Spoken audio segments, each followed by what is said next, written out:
right, we're back at it again with another NOM Studios podcast. Today we got Kyle Pinaro in the room. What's up, Kyle? How you been? I'm good. I'm good. Really excited to be here. Thanks for having me. Yeah, so we've known each other for a bit over a year now. We first met each other on through Dan Lloyd. He does a lot for minority millennials, and obviously because that's his company. And he would bring you in as the photographer while my team would be doing the video production, and we just hit it off at a couple of these events. Yeah. Yeah, you're right. So I was kind of like a photographer for him, and I got my start kind of doing video, like event videographies, so to speak, for him, and getting in that space of like working with the community.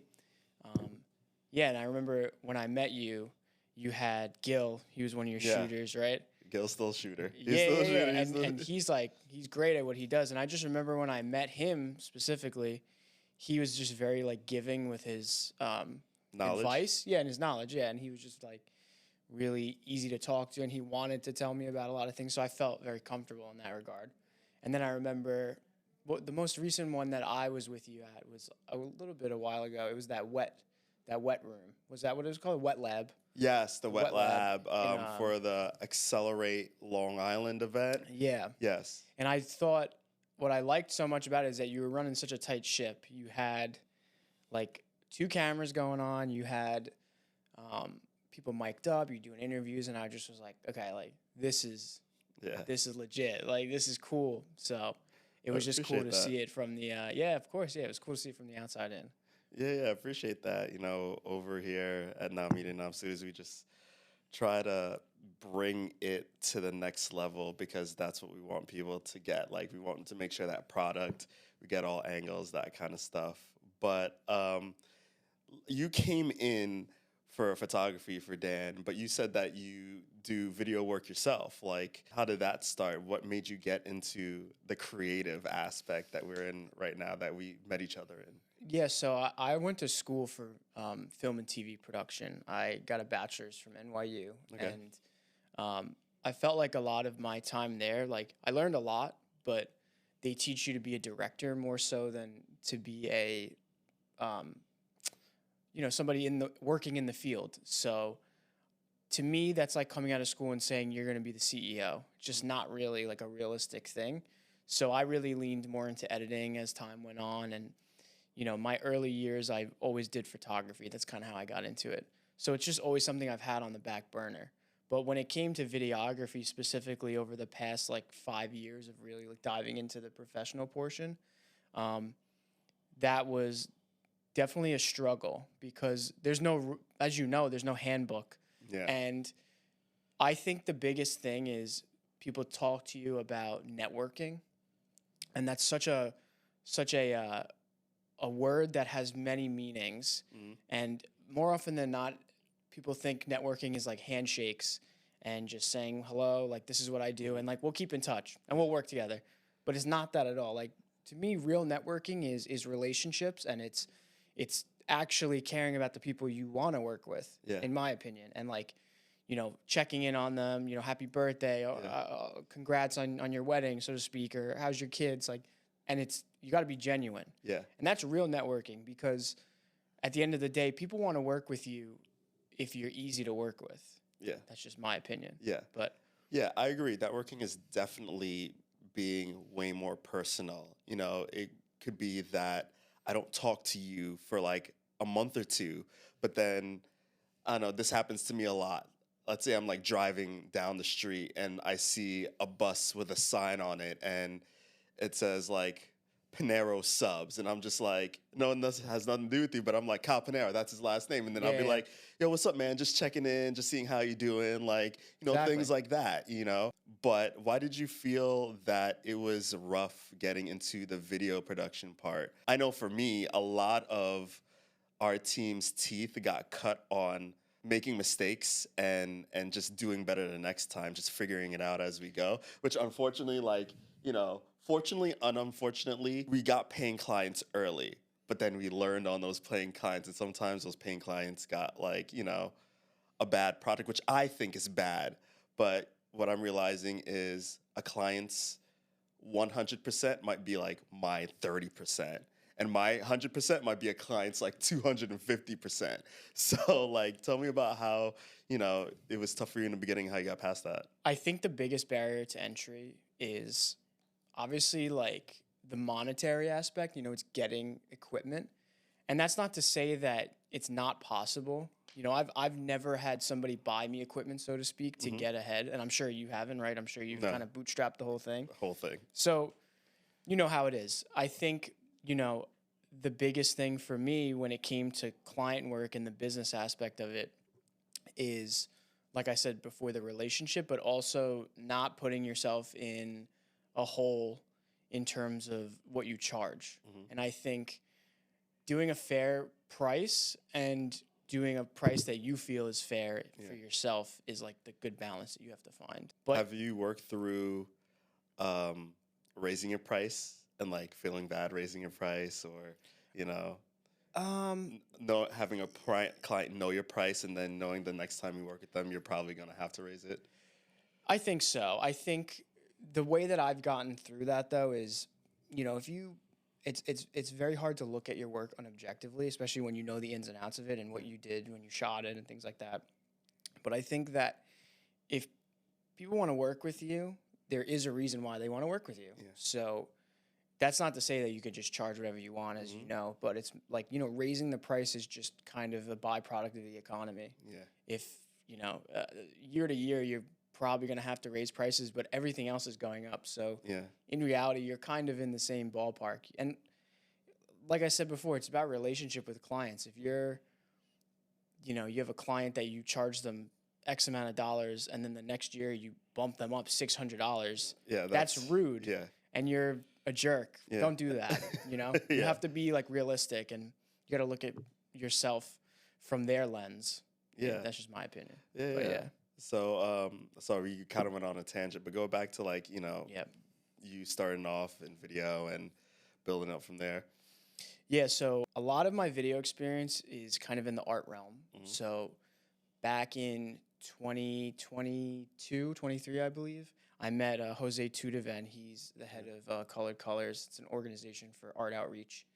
And he gave me a really good opportunity because I was at a point where I just wanted to do more freelance work and really just get my name out there. And due to my age, that's what you have to do, right? So a good friend of mine, Felipe Catano, he's the photographer for him.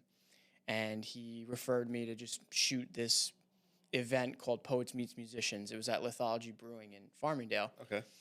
And, I went in and I just kind of did my thing. He didn't really give me any restrictions. And I guess he liked what I did. And he said, all right, come to the next one. And then I shot the next one. And, I was getting actually paid for my work, which was a nice feeling. And then from there, we just built a really good working relationship of, this is what I want. This is what you can do. And from there, I helped build out the media side of Colored Colors, interviewing artists and vendors and things like that. And that really gave me the confidence to talk to people more so and really be able to ask the questions that people want the answers for. So from there, I just, chugged along for about 2-3 years, did that. And I always made branded content work. I worked with Coca-Cola, Smart Water, Liquid Death, and that was through those opportunities with Colored Colors that afforded me that. So I was able to cut my teeth with those brands as well. And then I moved into the documentary space. Ironically, one of the first kind of like pseudo documentary pieces was with Dan Lloyd. So I think it was like a We Are the Future Summit. I think that's what it was called. And he had these like high school aged leaders, and it was like 6 of them. And he just wanted me to do some sort of interview. Like, he didn't give me much direction. He just let me do my thing. And I took them into like the hallway and I just interviewed them, asked them some questions, cut it together with some inspirational music and some B-roll. And he really liked it. So I was like, okay, I want to lean into this type of style. And my whole time in that video career, I was doing video kind of on the side, so to speak. My 9 to 5 was I was an editor for a company that did this thing called versioning, which is essentially cutting ads down for like Peacock and things like that, like during like the streaming bubble. Yeah. And when that company folded, because obviously the bubble burst, I found myself kind of wanting to reinvent myself or try something new. So I met this artist. His name is Ivan Orama. Okay. And he did the home studio for Alicia Keys and Swizz Beatz. Okay. He also made the Freak jacket for Giannis. Okay. I don't know if you've ever seen that. It's like, I do remember it, yeah. Yeah, yeah. So he did that. And I just kind of hit him up because I knew him previously through Color Colors. And I asked him, hey, could I come to your space and just shoot something and let's try something out? He was very accepting and very giving in that regard. He was like, yeah, just come. And I shot that. And I made something for him that I originally intended to have in like 3 parts. Yeah. Because I wanted it to be like a whole marketing rollout because I love marketing. That's to me, that's like, you know, awesome. So I gave him like these 3 pieces and he liked them, but he was like, I think it fits better as one whole. Okay. So luckily I cut it in a way that it could be one. Kind of like a triptych painting, you know, where it's like, it's all one piece, but you could separate it. And I did that and he really liked it, but it just sat in the burner for a while. He didn't like do anything with it because he's very calculated. So I was like, I want to get this out there and I need to do something else. Yeah. So I hit up this guy, Diego Garcia. He's another artist. He's very, very good. And I asked him if I could kind of do the same thing. And now I had like a proof of concept with someone he knew. And that relationship was already established. So we shot one. And then from there, he really loved it. We put it out, had a whole rollout, and it went pretty well, I think. People responded to it. Yeah. So I said, all right, what can I do next? Yeah. Who am I going to talk to next? So my friend's fiance, her dad is a pretty accomplished painter, abstract painter. He's been doing it for a really long time. And he's older. He's in his like 70s, early 80s, I believe. And every time I go to the house, I'd see paintings all over the house. So I said to her, I would love to talk to him. So I showed her Diego's documentary. Yeah. And she sent it to him, and he was interested immediately. Yeah. So I did one with him.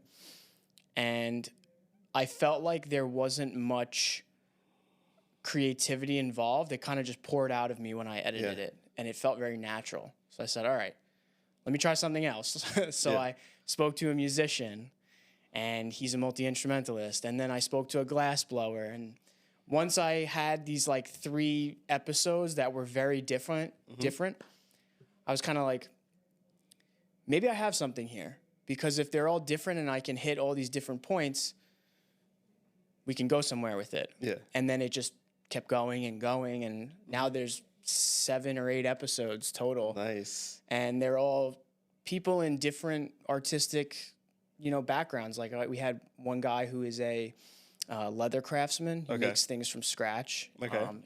Completely from scratch. He made like my wallet, for example. Yeah. In the doc, he makes a pair of loafers from scratch, completely. Even when it comes down to the sewing, Let me see the wallet. You can't talk about the wallet, not show the wallet. This is the wallet. So everything you see on there. Is this like Aztec and type? No, it's not. Yeah, let's show it to the camera.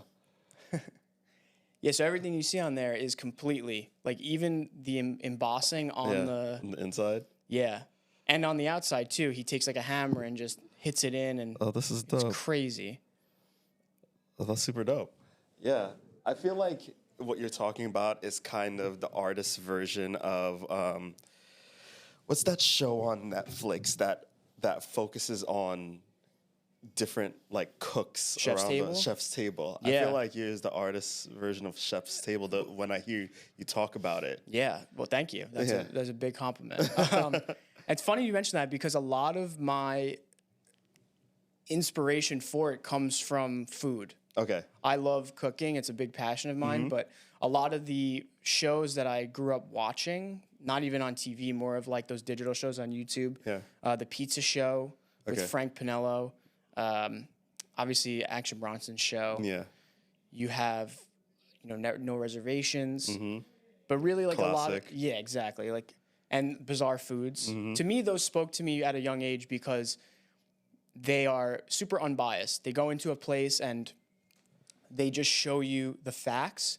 And even if it's something weird, like I remember there's an episode of No Reservations, Anthony Bourdain goes to Russia and he eats something so bizarre and he kind of like doesn't like it, but he still respects it. And I think that is where I'm at with art. Yeah. You know, I think a lot of people don't give it the credit it deserves. And even something, you know, on the business level of videography is art. Yeah. And more often than not, it's undervalued, it's underrepresented.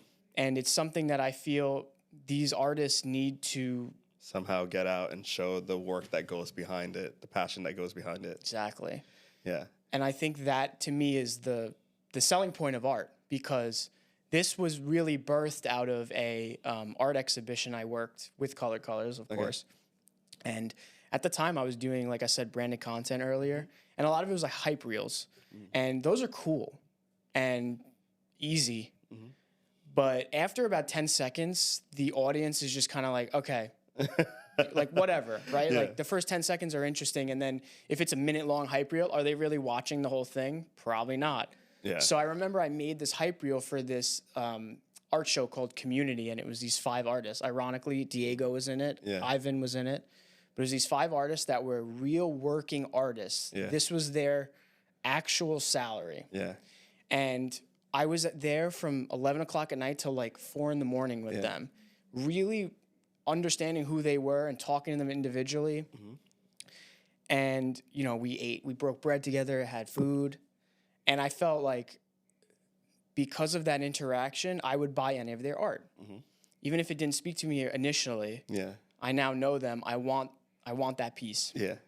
So I feel like art in that regard is underrepresented because people can just go to Target, for example, they buy a bunch of stuff from your house, for your house, and within 6 months you throw it out. Yeah. But you can buy a painting which has a hefty price tag of like 5, 6, 7 grand at first, but it transcends your entire family lineage, so to speak. Like you could pass it down to your kids, they could pass it down to their kids. Yeah. It outlives everybody. So why are we not celebrating that? Why are we not pushing that? Yeah. That was kind of my inspiration behind it. Awesome. And what was like one of your favorite, you know, episodes or one of your most favorite, you know, artists that you've dealt with so far? It's hard to say because it's like every episode's like your baby, but my 2 favorites, I think, in terms of technique are the one with his name's Wayne Peterson. He did my wallet, so to speak, for example. And then this guy, Joe Pecoraro, he is a glass blower, and he is the founder of Long Island Glass. It's a glass blowing place on Long Island, out in Holbrook, I believe, Holtzville. And his story is really interesting, and it's really, you know, very deep and layered. But I like his the most because he established a school on Long Island. He's like the first one to ever do it. And he's like a heavy hitter in the glass blowing field. So he pioneered a lot of stuff. And it was cool that I was even able to talk to him. Because he's that busy. Yeah.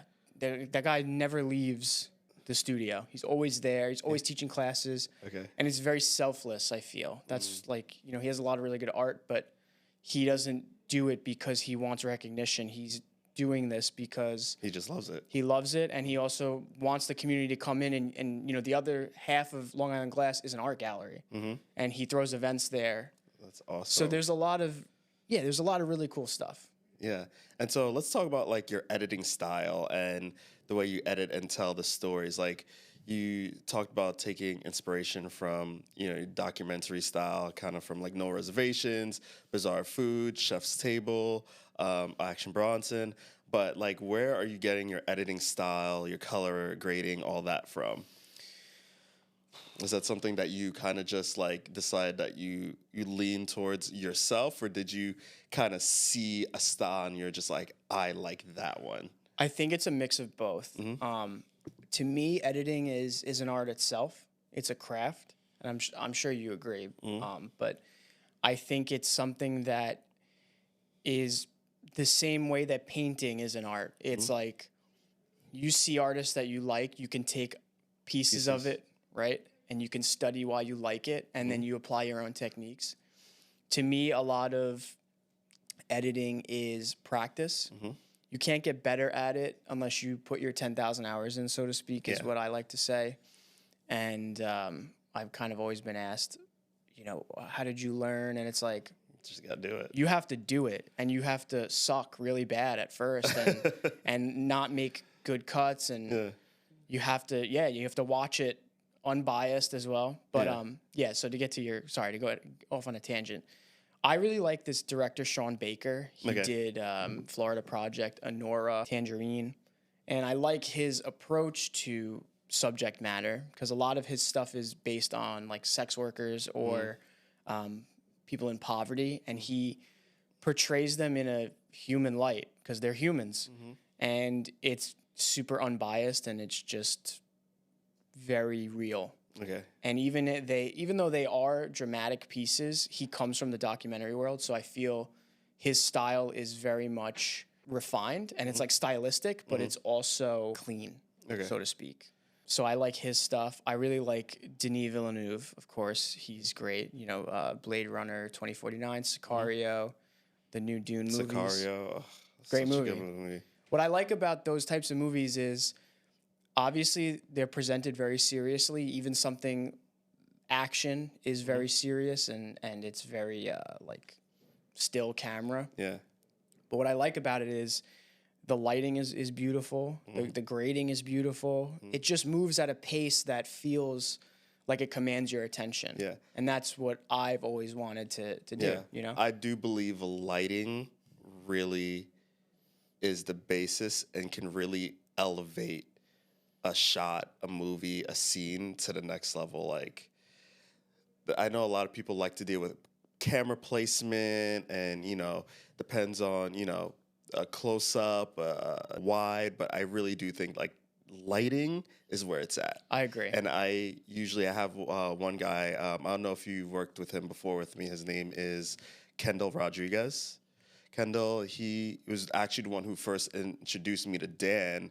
Kendall is actually a producer for Channel 12, I believe, Channel 12 News. Wow. He was an on-call video cinematographer for them. Then he moved his way up to producer. He did a little stint at Fox before going back to 12. But I call him when I know I have a big project where I want lighting to be front and center. I make sure, like, that's the one thing, like, I pay a lot of money for, lighting. And I think Kendall is one of the best lighting guys on Long Island right now. He has a bunch of lights. He has a bunch of diffusers. Like, when you see him on set, he's kind of like... And, like, whenever I see his stuff after the lighting, I'm like, it was what it is. That's what the fuck I wanted. I agree with you. I think lighting, and I also think focal length is a huge thing. Yes. Like, your lenses are paramount to the quality. You know, I was running for so long, I didn't know any better. I had like a kit lens, and you could get away with a kit lens. You know, the f-stop's like 3.5 or something, and it goes up to 5.6. Like, that's fine, but you want that really nice, creamy bokeh. Yeah. You got to get it like a 1.4, a 1.8 at bare minimum. So I love that feeling when you buy a new lens and then you pop it on your camera. And then you first look, and then you look at and you're just like, oh my God. Yeah. You're just like, what the fuck was I doing not having this 2 years ago? Yeah. It kind of astounds me that the lens can make a camera look so good because, like, I have an A7 III. That camera is what, like, I think it came out in like 10 years ago. It's like a 10-year-old camera. Still one of the top, though. I wouldn't get rid of it. There's no question. There's no reason. I got rid of mine. Yeah, but you got a FX30, so fine. But it's funny because you ever hear this guy Box Visuals? No. He's very talented. He's one of like the premier event videographers on the island. He has like an AI page, Junkbox AI. Okay. So shout out him. I love him. But he's a really good guy, and I just like spoke to him and asked him, you know, should I get an FX3? And this was like 2 years ago, or maybe a year ago. And he was like, well, what kind of lenses do you have? and I told him, he was like, just get better glass first, then get a better camera. Because I think a lot of times people think a better camera is going to save It's the glass. It's the glass and it's the lighting. Yeah. Like the lighting, like you said, is the most important part. Exactly. I mean, just here, I'm looking to invest in. Well, before you even invest and buy glass brand new, I have to tell everybody, go on Facebook Marketplace. Yeah. Go on Facebook Marketplace. A lot of my lenses I've bought used. You know, you go, you check it out, you pop it on your camera, you make sure there's nothing crazy, no cracks, like the glass is good. And you could get really good glass for a fraction of the price that if you buy the same exact thing brand new. Yeah. And that's going into, you know, we do a lot of videography in this room. We're trying to get into product videography as well. So I wanted to get like, you know, a pretty big lens, something along the lines of like a 70 to 120 or something deeper like that, so we could get like really good punch-in shots, you know, but that's the next thing I'm looking for. But of course, I'm going to go to Facebook Marketplace for that first. Those Sigmas are Sigmas, yeah. Those are a great bang for your buck. They're like $1,000 cheaper than the Sonys too. Yeah. Yeah, and I agree with you about the Facebook Marketplace thing. I think there's a lot of, I don't want to say amateur because I feel like that's discouraging, but there's a lot of people who get into this and they go all in. They, instead of like dipping their toes, and they get all this gear and then they don't use it. Yeah. So they're like, I need to recoup my loss, or I'm just going to sell this off. I actually run into a lot of people here at the studio who tell me that exact story, because a lot of people, I mean, the need that we're filling in is that we're a one-stop shop, like podcast, video production studio. So literally you could just come in, tell us what you need, we'll film it, we could edit it and send it to you. You don't have to do anything but just plan like your script or whatever.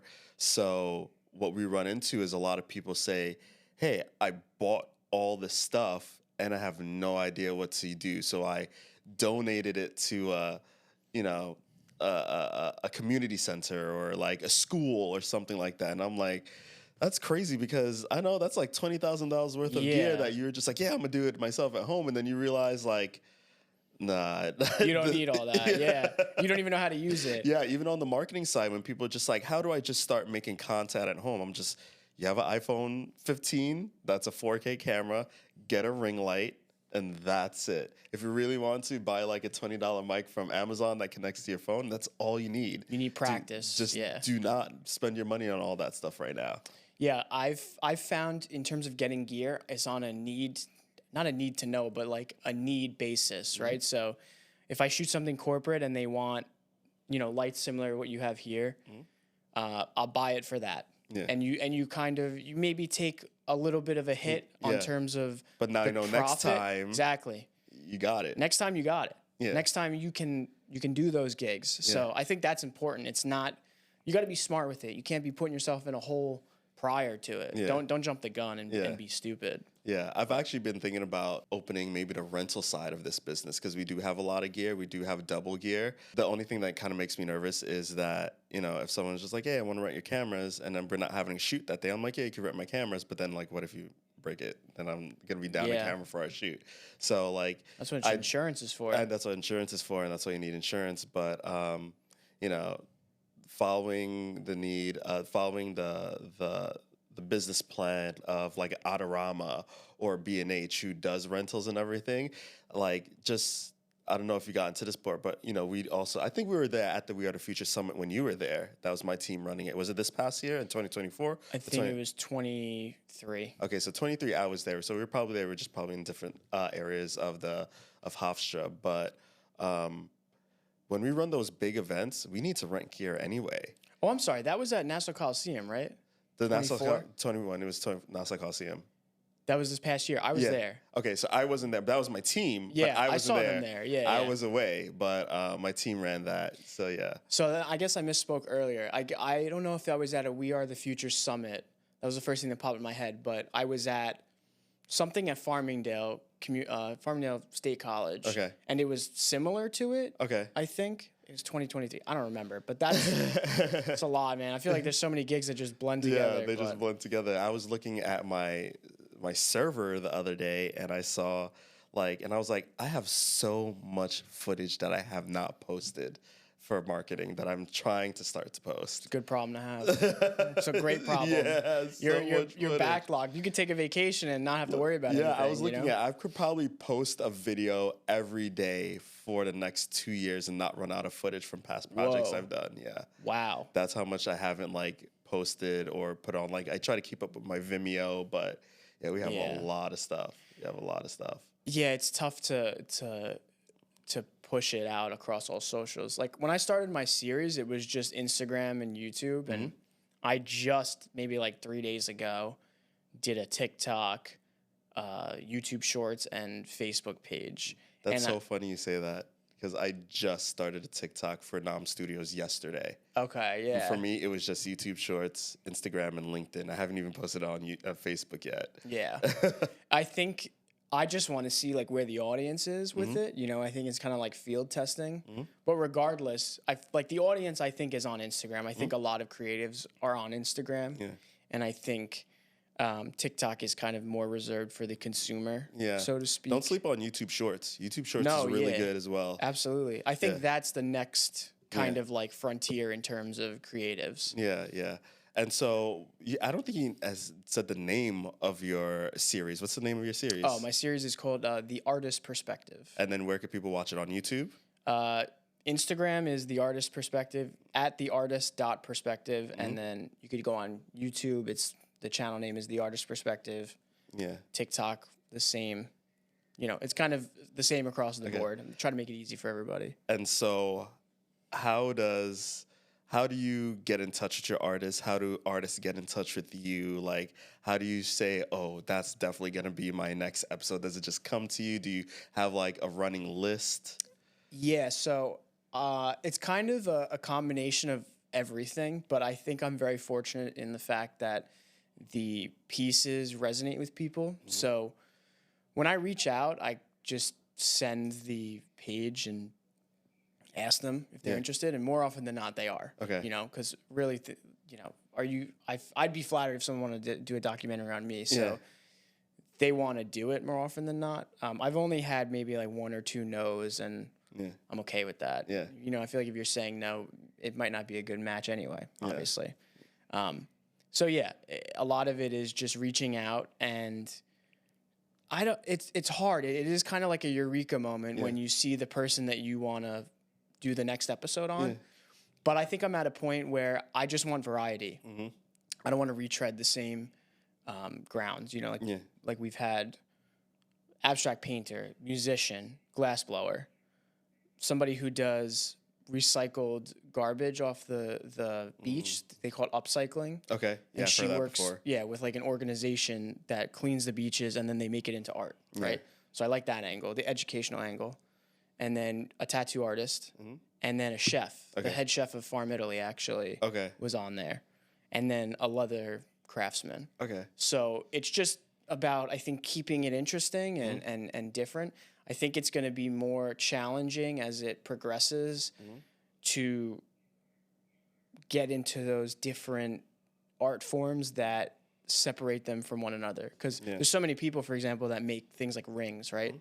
But what makes them specific? So I think combing through it is going to be challenging. Yeah. But right now, I'm fortunate that people want to do it, and it's cool that they respond to it. You know, like I have right now, as of this morning, there's like 1,100 followers on that page. I've never had 1,000 followers on anything I've ever done. So the fact that 1,100 people want to see, they want to see what I do, is really cool. Yeah. And I think it's a testament to the artist. You know, they're interesting. So I'm just kind of like a vessel to put them out there. Yeah, that's absolutely the same thing with the studio. It's a testament to whoever we have on the podcast because, you know, the podcast, the only thing we ask is that you collaborate with us, you know, on some of the posts that. And then every time we collaborate with like you or somebody else, we get about like 5-10 followers because they're interested on what you want to say. And then they end up getting interested on anybody else that's been on the podcast. Yeah, absolutely. Yeah, you should bring it to the audience. You're like, you know, give me ideas of other professions or artists that you want to see next. Like the audience really will like advocate for you and give you great ideas. And there's some things that I've gotten from audience followers that I'm just like, wow, why did I never think about that? Yeah. Like surveying is a real thing. I think that was kind of where I would naturally go next. And I'm glad you bring that up because I just kind of want to grow it a little bit more and then field it because I love having options. And I think if I have 3,000 options, that's better than, like 20 people giving me an option, right? Exactly. Did you submit your series to the Huntington Film Festival? No, they just picked it up. They picked it up? Yeah. Like, so you're in the film festival, but they found you. I'm part of, it's Huntington Art Week. Art Week, yeah. Yeah, and they asked me to do a screening of the first 6 episodes with a Q&A of the first 6 artists and myself. Okay, and that's awesome. When is that going to be? Tell us when that's going to be. That's going to be Sunday, February 23rd from 2 to 4 p.m.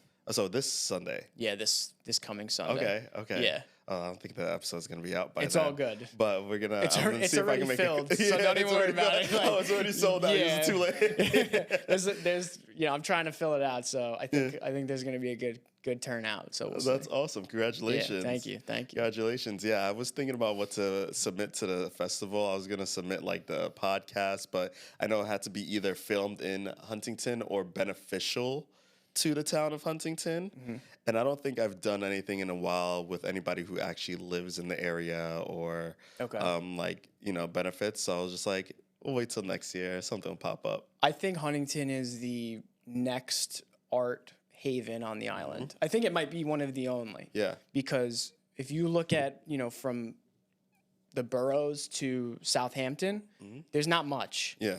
And I think that all these towns try to do it, but a lot of times they're kind of in it for the wrong reasons.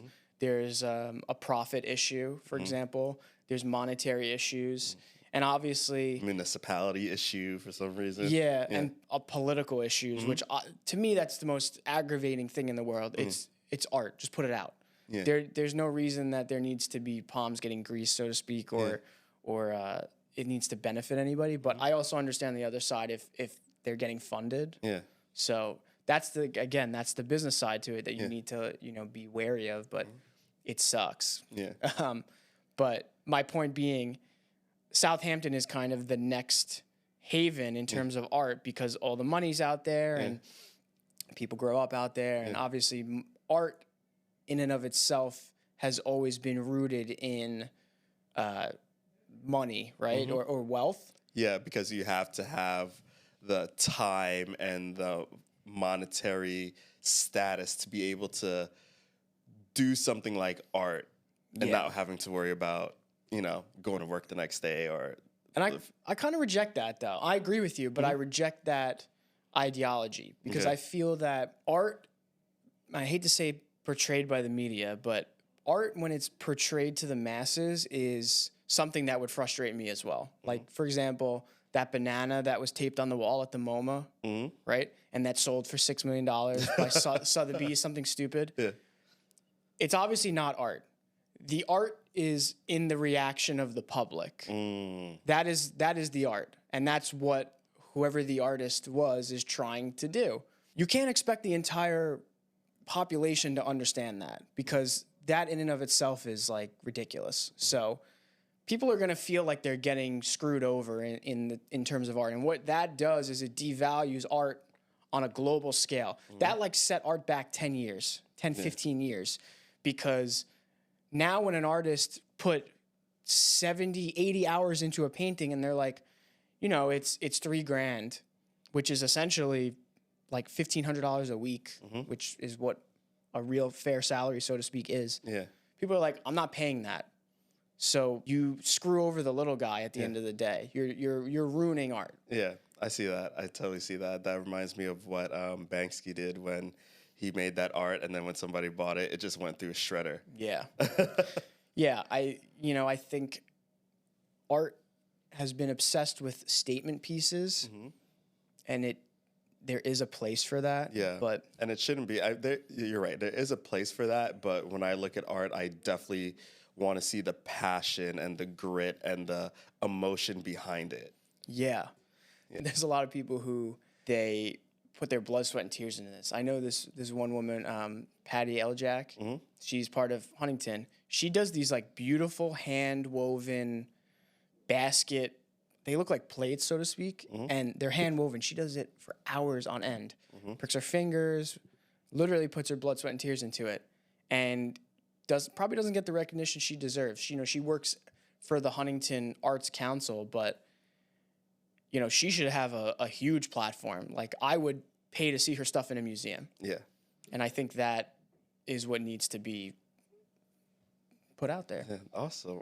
Yeah. Well, we're about to get out of here. How can people find you? How can people get in contact with you? Either to bring you on because they want to be on a documentary, or they just want to hire you for, photography, videography. Sure. My business @ or personal @ is Kyle Pinaro, KYLEPINARO. And my doc series is The Artist Perspective. On Instagram, you can find me at theartist.perspective.